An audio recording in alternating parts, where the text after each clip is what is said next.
They told us that the Industrial Revolutions changed everything.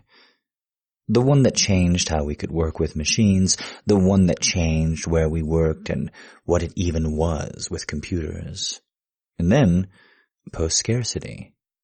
People no longer defining themselves by their work. The great doldrums. Before my time.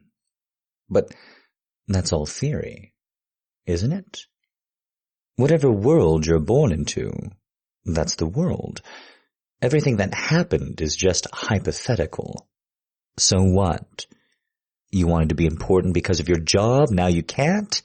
That's the end of the world? I guess it was. That's what the books kept saying it felt like, at least. So what changed? People? The world? I don't know, just that nobody is going mad now. Nobody wonders who they are because some machine can generate food or electricity, can make what you need better than the earth itself can. Usually. Sometimes, at least. No, of course not. Not any more than you would question textiles, a wall. It's just an item. It doesn't define you. It's just what you do with it. How you live now that it's in your life. Same as recoders. They watch them, you know. They watch everything they spit out, every fiber, every bit of muscle tissue. Why? Control. When the Industrial Revolution came by machines and the poor started making their own, the rich outlawed it. Tried to keep everything feudal just a little bit longer. But it never works. You can't control progress, advancement. You can't legislate it. You can't tuck it back away however much you want. They say they only do it to make sure nothing bad happens. Nothing goes wrong. Safety. What they always say. But what do they care? You raise a duck, you raise ducks on your land, fatten them up, kill them, eat them. Do they watch? Do they monitor? No. And there it is. I print us out a nice bit of duck. They see it. They monitor. It's not real. It strands and acids and vats halfway across the world. It's printed like those old machines you see in movies and museums. It's not real. But they monitor it for control. And the real duck, the actual living, breathing duck that you brought into this world just to kill, the one you murder, no observation, no one looking. Control. So when the recoder in your home has blocks on it, when you have accesses forbidden to you, you have to wonder why. What to do, how to go around it, what they don't want us to have. Every single rationale they gave you for why you can't code up a companion is insulting. Again, you can go out into the world and get any animal you want to be your pet, licenses, whatnot. But pouring one out of a recoder, verboten. Why? I couldn't stop asking why. Nearly everyone has one of these things. Nearly everyone. All of us. In developed countries, at least. Why can't you have them if you can't use them the same way you could flesh and blood? What's to stop us? Turns out, like all things these days, it's just a bit of code. A bit of programming they put in. Not too hard to find someone who can take it out on the block, of course. It's all programmed that way. Just a few lines that stop the printing, send the report in, have the police show up. Just a few lines. You can find the people who do it at any concert, anywhere there are enough homeless, desperate. Not just for recoders, either. You want a car to self-drive cross-country on a back road the new monitoring isn't in? They can punch that code in. Want to have a new name? A new life? there for the taking. But all I wanted, all I needed was to find out why. After the block got removed, I did the typical things. I printed out rare animal steaks and cuts. You ever had dolphin? What about penguin? Lion? Oh, it's a bit gamey. Not the animal itself, mind you. Just a selection, same as everyone else uses it. Oh, sure, when someone else wants meat, they only print out what's allowed. Chicken, beef, rabbit. So all I did, same as everyone, was change up the selection a little. The worst thing is, the blocks aren't even laws. Every day there's a headline about a senator's son or this lady's daughter and what they did. Another story about how certain blueprints were restricted to people of this or that ethnic group. You hear what I'm saying? The blocks are placed on people without power by people who want to place them. But you can only have so many manatee steaks before you start thinking about other rights, other things your toy can do.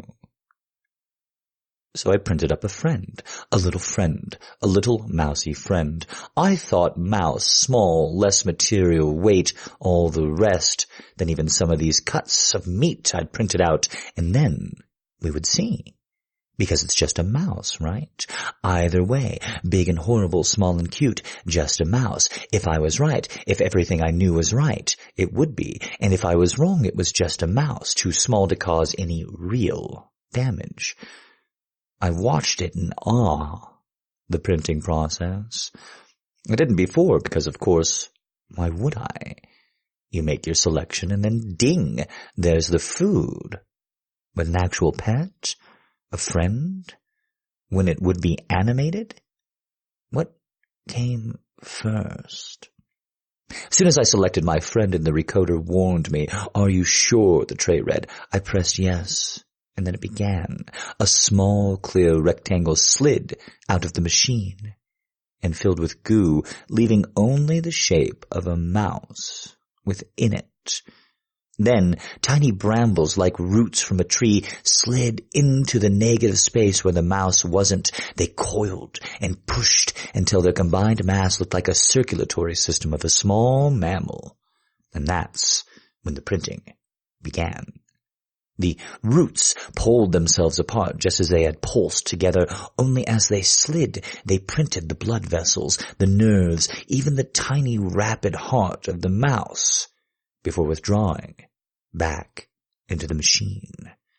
Next came the metal arms that held little metal guns. Sliding in between and around the newly formed blood vessels, they snipped and crackled and shot little bone darts between and into the veins themselves.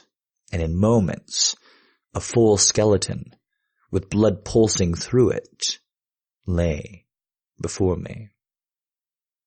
It was, I admit, sickening, but I couldn't turn away. I watched as, bit by bit, the mouse's form was grown. I could see now why the machine had warned me. This was much more intricate process than simply making a cutlet. Muscles came, then skin. A tiny eyeless proto-mouse lay still, heart visibly beating within, before more. Finally, a series of needles came out and stabbed the box through the goo, the first part of the process that interrupted the molded form. And, after it, a wide series of scars appeared over the mouse's eye holes. At this point, I realized the machine was making a high-pitched noise. It was some time later that I realized, no, that was just the mouse screaming, with its new lungs. After the noise ended, I wondered, is it done? Is it dead? Ding went the machine, and the box fell open. And out of it crawled a perfectly healthy, perfectly happy mouse. Scared, confused, but alive, and it looked, besides the bit of scar tissue around its eyes from the scabbing that had just fallen off them, entirely normal. I named him One, and One seemed fine. Fine enough. I looked up how to care for a mouse, what to feed them, set about caring for him, gaining their trust, the sweet little thing. But that was all. They were sweet. And a thing, and affectionate as One could be. I didn't feel much of a connection. I didn't know why I might, but I didn't. So, after making sure that everything about One seemed normal, seemed right enough, well, I decompiled him. Don't worry. One was fine. Merely decoded back into the machine the experience used to learn. One was perfect in every way, a model test subject, and a fine companion as well. But, of course, I wanted to test what One had learned, and that's when I made two. As a kid, I was never allowed pets. The environment was always changing. Carbon needed to be sequestered, not generated. My grades were never high enough. Home life wasn't the most stable. You know how it goes. And then, one day, you wake up, and you're an adult, still playing by kids' rules. I always did want a cat, though. The machine took a lot longer this time around. I didn't think it would, just the same amount per volume of animal, but cats, I guess, their brains, the structures, they're more complicated than that of mice. At least, that's what I took away from watching the brain grow inside the flat skull. I only intended to watch for a moment or two, thinking that I would go in about as much time as the mouse's brain, but no. Different tendrils emerged and withdrew, applied gels and piped in gases, and just when I thought the process was complete, another step would start. The mind of cats, or at least the mind of this particular one, seemed to be intricate in ways I could never appreciate. And after two stopped screaming, things got easier between us. I don't imagine that they would be easy. They said not. I looked up all the advice on cats and how to take care of those, but those are animals that were born, lived, had experience. Mine, though adult, it was larger and leaner than most cats, was new to this world. He loathed me at first. He feared me, until he associated me with food. Then, slowly, too, the tabby came around. He'd purr, though almost as though it was insincere.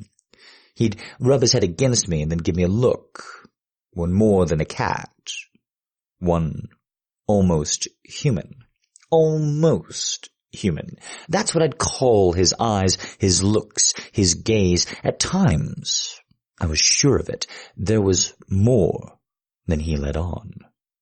It wasn't just the looks, either. He'd move things around the house, my stepladder shoved out of the way, objects drugged from outside and placed on the basement steps. After a nasty fall, I chased him down, and there, on his face, waiting patiently, was a look that told me that yes, indeed, he did mean to do it. But he was never so curious as when I played with the recoder. No matter what I made or how I made it, his interest was always there. At first I assumed it was because I used to make flesh kibble for him, that he associated the machine with food as well, but no. It quickly became clear to me that he intended to do more. I accused him directly, told him I knew he was more than a cat, that I saw the machine enter his brain more than it should have, that he was not just what he was letting on. And from that point forward, I felt his presence in my house. Always. Everywhere I went, no matter what door closed or curtain I drew, I could see his eyes glinting in the corner. Once certain that I had removed yet another block on the machine, I heard the faint sound of paws in the ventilation shaft and knew immediately that he had been spying through a vent. Soon my accusations and withdrawn behavior turned him against me. He'd hiss when I walked in a room, ran screaming out into the night. The day, as soon as the front door opened, he'd slash and claw at my hands when I reached out to stroke him, and once, mid-affectionate purring section while on my lap, he simply went berserk and clawed at my chest, bit at it. The blood, by the time I got him off me, the blood was pooling. And what's worse, all of the searchers told me that there was a reasonable chance I was infected by something from the bite. I could go to the hospital, of course, and say a stray cat attacked me. But I couldn't go to the vet. So I had to weigh my decisions. Rehabilitate or decompile. 2 made my choice easy for me when, after attempting to let him out of some isolation from the basement after his last attack, he clawed and screamed at me again. 2 was not only a menace, was not only a danger, but wrong. The machine had made him wrong. I saw that then, and I regretted thinking that I knew better.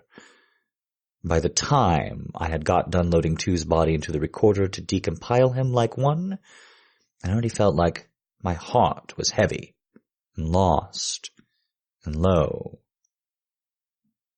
It was then that I realized, of course, that the issue with 2 was that however great and interesting the machine had made his brain, it was only a cat's brain. It was only using the improvements based on a mouse's. And that's when I realized the companionship I had really been missing, really been looking forward to, was a woman's. Was yours, ain't. Even if I had to print you 6 times to get your body right, even if I had to break you down piece by piece and feed you back into the machine so that I could get you right.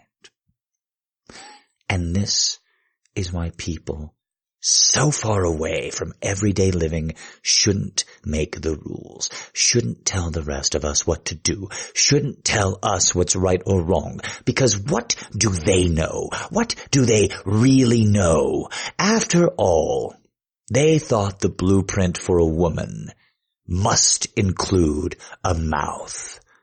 But don't worry, 8. I coded that out. I coded everything out that made you difficult. And now, the only hard part is waiting for you to be finished after I have to print you up again. After you make me print you up again for disappointing me like a house cat.